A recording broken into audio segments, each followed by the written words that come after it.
വാടാ ഒരു pineapple juice കുടിക്കാൻ പോ. കുറച്ചു മുമ്പല്ലേ നമ്മ മന്തി ഷേക്കും കയറ്റി. കണ്ണടിച്ചപ്പോ തൊണ്ട പറ്റി ബാ കുടിക്ക, അതിന്റെ ഒപ്പം ഒരു കടിയും കഴിക്കാം. നിന്റെ അത്ലറ്റിക് ബോഡി ആയതുകൊണ്ട് കുഴപ്പമില്ല. കയ്യും മെയ്യും അറിയാതെ എന്റെ വയറങ്ങ ചാടി വരും. എന്നാ ഫോട്ടോ വെച്ച് ബീച്ചിൽ പോ, കാറ്റും കൊള്ളാം സൺസെറ്റും കാണാം. നല്ല സ്നേഹമുള്ളവരാ കൊച്ചിയിലെ കോപ്സ്. സൺസെറ്റ് കാണാൻ പോയിട്ട് കയ്യിൽ നിന്ന് സൺഷൈൻ കിട്ടിക്കഴിഞ്ഞാൽ അവര് നിന്നെ പുന്നാരിപ്പിച്ചു കൊല്ലും.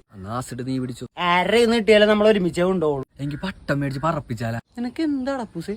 പുഷ്യണ കാശ് ഭൂരിഭാഗവും തിന്നു തീർക്കും, ബാക്കി കാശ് എന്തെങ്കിലും വിഷമം കാണിച്ചു തീർക്കും. നിനക്ക് കാശ് കൈവശം വെക്കണം അത്ര ഇഷ്ടമില്ലെങ്കിൽ ഇത് എന്റെ പോക്കറ്റിലേക്ക് കിട്ടും.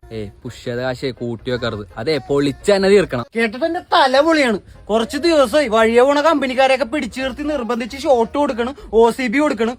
എനിക്ക് നിന്നെ അങ്ങാട്ട് ശരിക്കും മനസ്സിലാവണില്ല. ഈ ആഴ്ച കഴിഞ്ഞാലേ കയ്യിലെ വെടി തീരും, അതാണ് പറ്റണല്ലോ ധ്യാനം ചെയ്യണത്. എടി ഇങ്ങനെ ദാനം ചെയ്ത പണി തന്നെ വഴി മനസ്സിലാവൂല. അവന്മാരൊക്കെ പല വഴിക്കാ പോയേക്കണം. ഞാൻ സ്നേഹം കൊണ്ട് ഇഷ്ടാനം ചെയ്തിട്ടെ അവന്മാരെ കിട്ടി പണിതാ. ഞാൻ എല്ലാത്തിനും ഞാൻ പണിയും. വെറുതെ പണി വാങ്ങിയിട്ട് തിരിച്ച് പണിയണേന് നല്ലത് ഈ പണിക്ക് നിക്കാതിരിക്കണല്ലേ. എന്റെ കമ്പനിക്കാരെ എനിക്ക് ഭയങ്കര ഇഷ്ടമാണ്. ഞാൻ അതുകൊണ്ട് എല്ലാരും അടിപൊളിയായിട്ട് ട്രീറ്റ് ചെയ്യണത്.